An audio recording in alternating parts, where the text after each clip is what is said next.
Uyqusizlik gallyutsinatsiyasi. Bir kecha, ikki kecha, uxlamay o'tgan tunlar.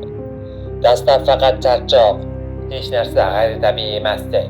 24 soatdan keyin diqqat susayadi, soatlar harakatini ko'rasan, ammo vaqt yurmaydi.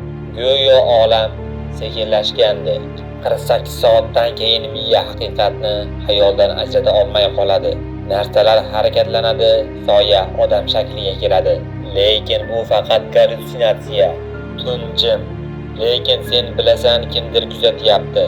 U sening miyangda paydo bo'lgan tasvir, ammo his haqiqiy. 72 soatga yaqin. Endi ko'zgudagi sen emassan. Reflekslar kechikadi, ko'z harakati orqada qoladi.